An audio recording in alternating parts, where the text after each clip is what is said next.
Josh, welcome to Business Owner Breakthrough. It's great to have you here on the show today. I'm looking forward to our conversation. Yeah, me too, Pete. Thanks for having me. Yeah, we met in Austin at the Running Experience conference not too long ago. And I mean, I think we've met in the past at a National Shoe Retailers Association event. We're both members over there too. But, had a chance to be on a panel together and talking about some different things. And I thought it'd be great to have you on the show. You guys have done so well with all of your businesses. And why don't you just give a sort of a 30-second overview or a minute overview, Josh, of what it is that you do, your business. I know you've got a few different businesses and how that all links in together. Yeah, so we have three businesses. My grandparents started the main business, which is our retail shoe stores here in the state of Oregon. And it's called Shoemill. That was my grandpa's idea for a name. He had a business partner who was from Montana, always wanted to have a shoe mill. And so my grandpa just thought, well, okay, fine, I'll go with that name. And so him and my grandma they were in their 50s when they started it. She was a nurse and he was a retail dog and shoe dog. And so they started the business and and with that name, eventually he bought that person out. And my dad and aunt were the second generation. My brothers and I are the third generation. And in 2019, we had 6 stores. And since then, we're now at 14 stores. We also have a wholesale distribution where we distribute 2 brands, 2 Australian footwear brands, and which that's my chief role right now is pioneering that division. And then our third division is a third-party warehousing for other small businesses that need the help. And actually, funny enough, right before getting on this call, I was talking to somebody who needs some help going, my holiday was great. I think I have momentum here. I really need a third-party warehouse because I can't handle shipping all this stuff out anymore. So those are the 3 things that we do as a family business. Awesome, man. I know you guys all sort of have your own accountabilities within that framework and everything. We'll talk. I mean, a lot of what we talk about here on the Business Owner Breakthrough is all around the CPA, enhancing your communication, enhancing your process management, and enhancing your accountability. And one of the things that I wanted to sort of as we're recording this, we've just come into 2024 here, and looking back over the last year, Josh, with all of the things that you do, what's the thing that, what would you consider your biggest win, or maybe the thing that you're most proud of over the last year that's happened for you? We paid off a pretty big debt from what part of our growth came through acquisition. Yeah. And so there was a note to pay off, and we paid that off, and we're still profitable. And our inventory level has never been lower, which when I was buying, that inventory level was really high. I learned that's why we have professionals. Exactly. That's right. Because I always thought, hey, you can't have an increase without being overbought.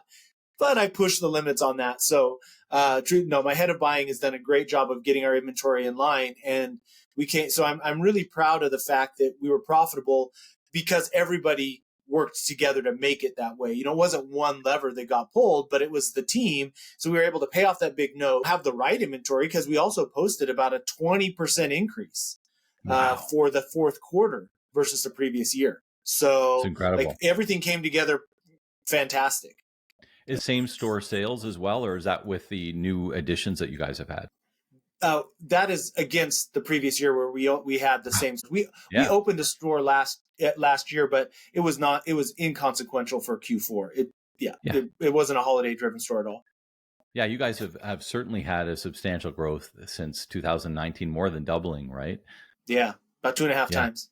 Yeah, that's outstanding. And I'm assuming continued growth is the path forward for you.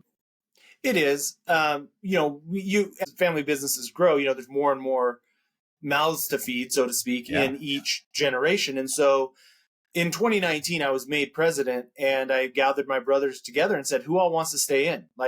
That's because that charts what the plans are going forward. And so since everybody decided to stay in, then we had to grow. And so we're going to keep growing. I mean, the idea is we have a number that we're looking to hit, and then go beyond that. And it seems attainable. But it's crazy. In 2019, it did not seem attainable.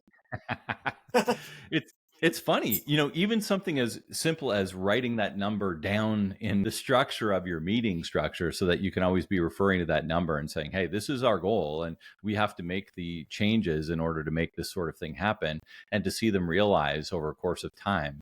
That's real things that I love about structuring your meetings, in that when you have set those goals and you have these things and you're continuously communicating them to the team, that you can start rolling these things out, and everybody wants to sort of pull their weight in order to make that happen.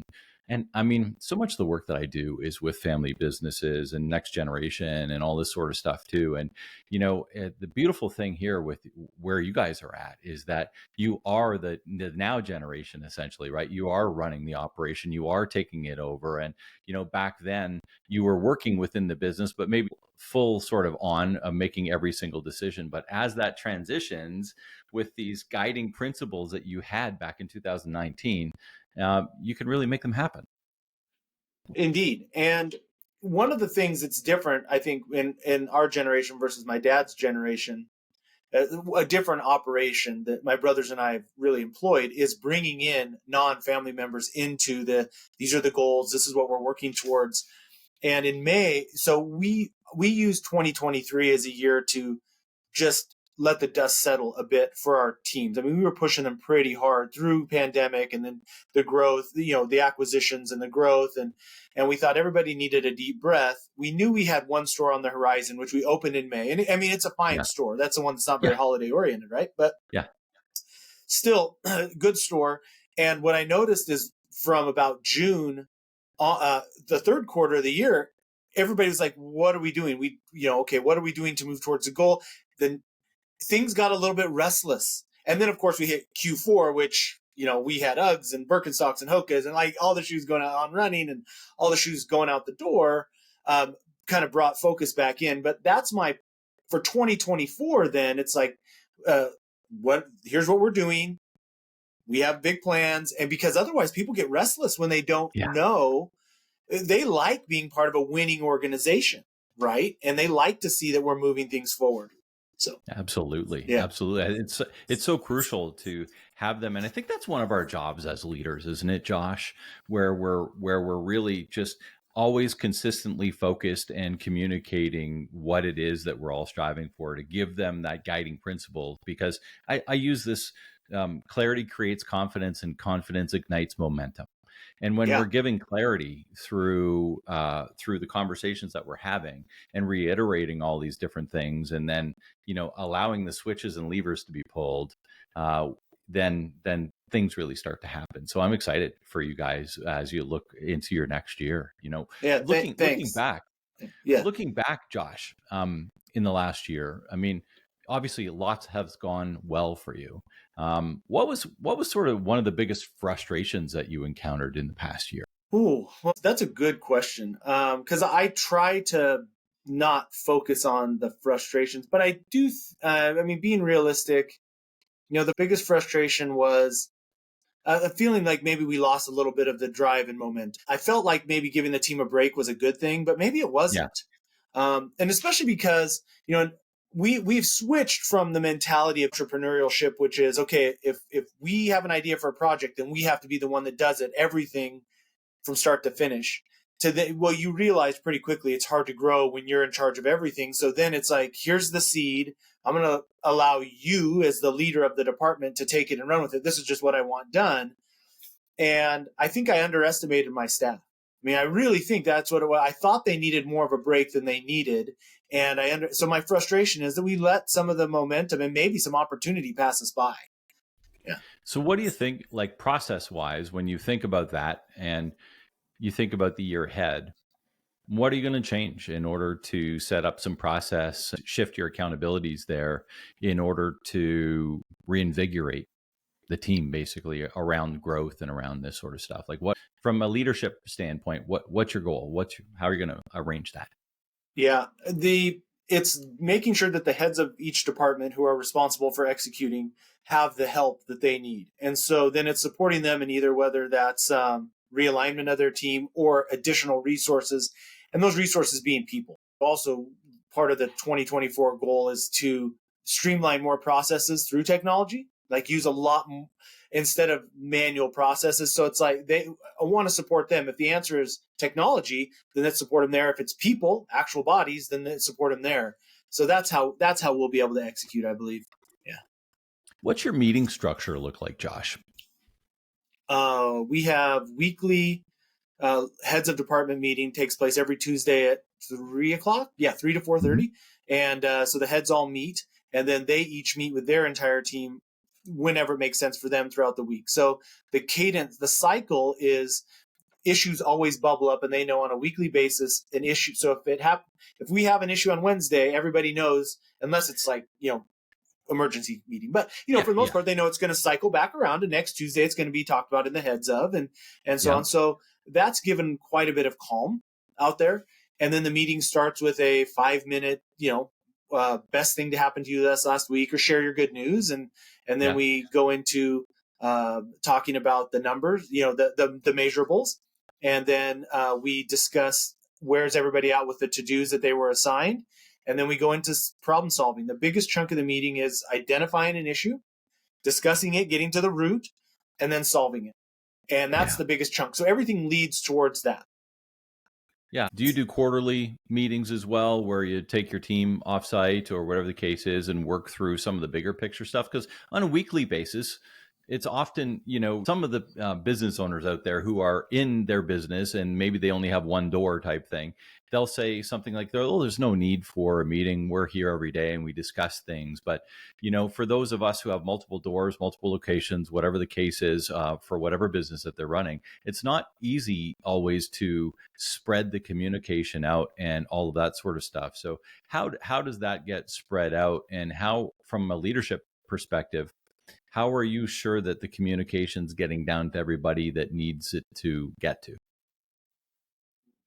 Well, so to your first question, quarterly offsite, and then actually last week we did 2 days for the annual offsite, and did a team building thing. They did an escape room, that sort of. Something fun to do, right? But the idea is that we get out of the business so that we can work on it, not in it. And that's the idea, is that getting away from headquarters on a quarterly basis. So all the weekly meetings take place here at the office, but then we just go off site, get away, take a deep breath, and run the day on a quarterly basis. And then the annual one that just took place, ensuring communication gets downward. So then it's, because we have the consistent meeting structure, then the people are asking, okay, now we have what we've gone to now is the people on the sales floor are now asking the manager, okay, what happened on your, what do we need to know?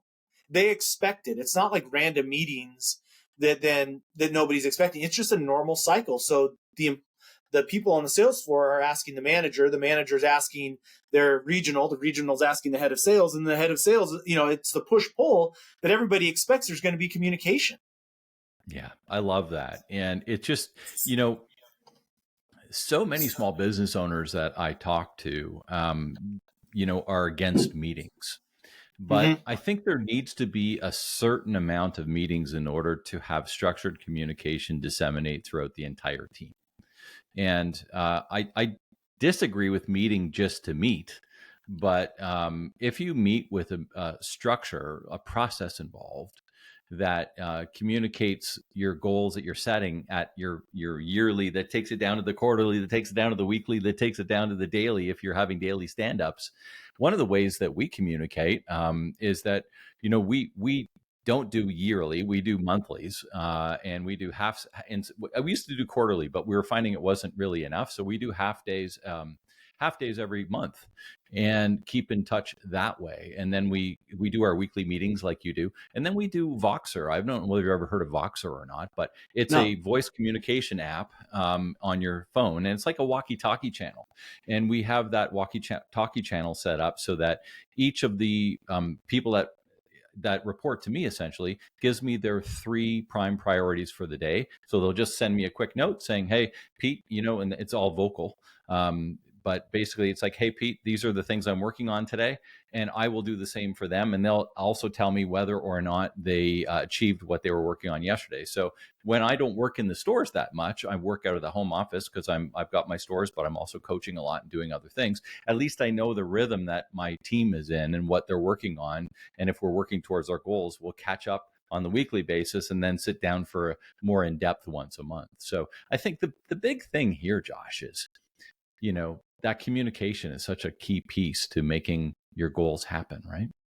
Right. And one of the we made a switch within our organization is rarely do paper memos go out because people Yeah. don't read unless No. even less than 140 characters anymore. I mean, thank you, Twitter, X, whatever, Yeah. but Yeah. I mean, I picked up a book the other day and I was like, whoa, what an experience, right? But it's so much of our communication is digital or either video or audio.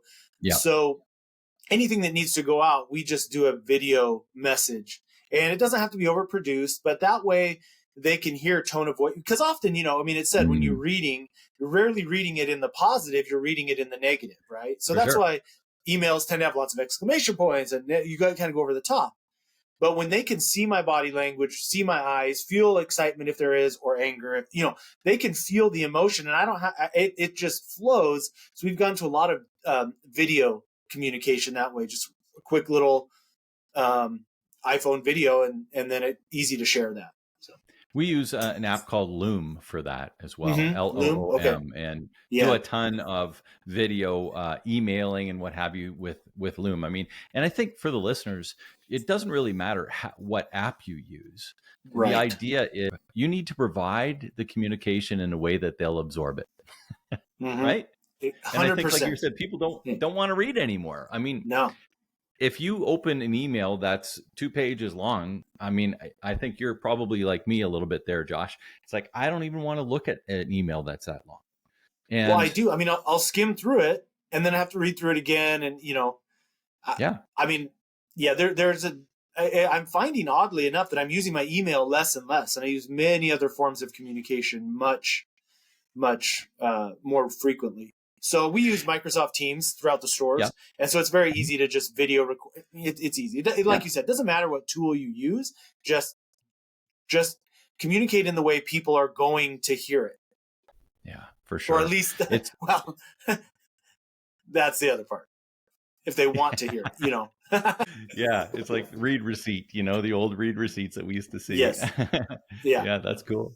Yeah, Josh, one of the things that I'd like to do is sort of future forecast a little bit. And, looking ahead over the next 2 to 3 years for your job, your position, your business, and your personal life as a business owner, what does success look like for you over the next 2 to 3 years? Think about where you're at now and where you want to be, say, 3 years from now as we flip over the Yeah. calendar into 2027. Yeah. So by 2027, I would like to, me personally, I see that I will have very little day-to-day interaction at all with our retail division. I'll be solely focusing on product development and wholesale. That's what I like. And then mentoring up the next. I'd like to have somebody who is maybe a non-family member in a leadership role. I think for our business to take the next step that it really needs to take, we need a non-family member in whatever. Maybe it's president, maybe it's CFO, maybe it's CEO. I don't know exactly where, but somebody who has more traditional business training to marry in with our family business values and ethic. That's what success looks like to me, is having more non-family members. So and opportunities for the people that have been with us to rise up. And by 2027, I'd like to have somebody else leading the day-to-day stuff of it, because as a family, we have blind spots. And how do we uncover those blind spots? And then the flip side to that is, as a family, us being closer as a family as we pull back from the day-to-day of the business every day. Be able to Yeah. split out sort of the family dynamic from the business dynamic, and that Yeah, kind of stuff is exactly. interesting And spend too. more time as a family. Yeah. Yeah. Are you familiar with Colby, Josh? Yeah, you and I talked Colby? about that a little bit. Yeah, Yeah, I thought we did. I wasn't we sure did. whether we did We or did. not. And Yeah, I but I find it think, intriguing. Yeah. yeah, I think it might be interesting for you to dig into Colby a little bit with your executive team and just kind of overlay, because some of the things that you're missing or you feel that you're missing may be there within some of the decision making and all of that sort of stuff. Because Colby's such a great tool for understanding how people make decisions and building teams and all that sort of stuff.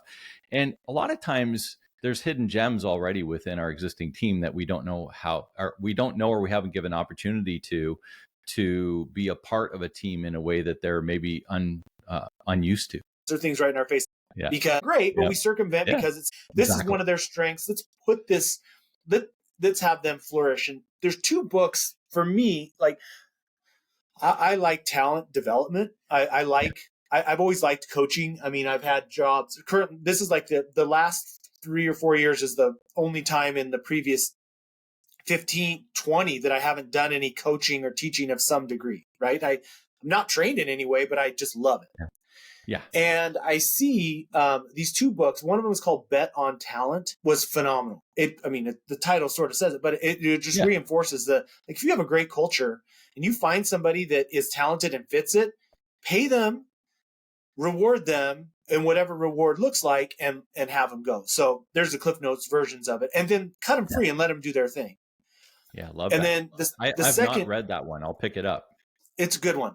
And then the second one is called The 5 Languages of Appreciation in the Workplace, which is taken off of Gary Chapman's book, The 5 Love Languages in a Relationship, but talking about appreciation, and not as a motivational tool or a way to manipulate people, but to genuinely appreciate them. I like this Colby thing because then you're talking to a person like on a personal level. Like it's who they are, how they make decisions. And then when we really appreciate them, then all of a sudden you have a team that can just do things. So I feel like in order to achieve my 2027 goal, those are the big thought process things that are floating around in my head. Like it has to be the right people, because when we turn over our family business day to day to somebody that's not us, then that person has to be on board, but they also have to get the fulfillment and appreciation.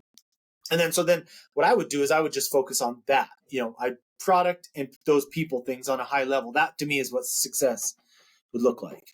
So that's awesome. What about personally? Ooh. Yeah. Personally. Because, I've got this philosophy, Josh, that we get into business as business owners. We get into business to have a better life. Mm-hmm. And we feel that if we're a business owner, we're going to end up having a better life down the road. And what I see a lot of times is that business owners get stuck into working 50, 60, 70 hours a week, going hard at it because they had to get things rolling. But even once things are going well, they're not actually necessarily living a better life or hitting all those areas that they actually thought they could hit if they weren't working for somebody else. So what's maybe one or two of the things personally that you would like your business to give you over the next few years as opposed to where it's at right now? Honestly, the business can't give me anything that I really don't already have. I mean, we've been very fortunate. Good for you. By nature, we're pretty frugal. I mean, my grandparents as immigrants, like my grandmother would roll up the adding machine tape, finish it, roll it back up, and run it back through. Like we recycled before recycling it was even a thing. So like I don't want for anything. Like honestly, it's really having the freedom of the time. And not feeling guilty. I actually have the time now. So really it's an internal thing that it's okay for me to just not be doing. It's okay to not be working either in the business or on the business. I can go to the gym at 3 p.m. and just call that a day. It's okay. So that's an internal guilt thing, really. So that's really what it is. I think that's very common for a lot of business owners, Josh. Okay. And to grant yourself the permission to, be okay with that. It's a big understanding that once you've come to that, it's great, but there are so many people that haven't come to that yet. And I think it's really interesting to allow yourself permission. We allow other people permission to take holidays, to take time, to do whatever, but we don't often allow ourselves that. It's an interesting thing as a business owner. I see it a lot. Yeah, and I think it's because you worry, well, if I'm not engaged, then did I miss Right. a a warning sign down the way or an opportunity? Did I miss something? And so if a missed opportunity, well, if I would have been more focused on the business and not taking care of myself, I might have seen it. And that's the fear, Yeah, I think so. And but it at least for doesn't me. sort of yeah, doesn't the idea around the structures that you've put in place, those processes that you've put in place, having the right people in that place, doesn't that begin as you start feeling the confidence in your process and in your account in the people that you have working with you? Doesn't that sort of start to bring those feelings to the forefront where it's like I can actually, Yeah, have some time and go away on a vacation and do all this sort of stuff?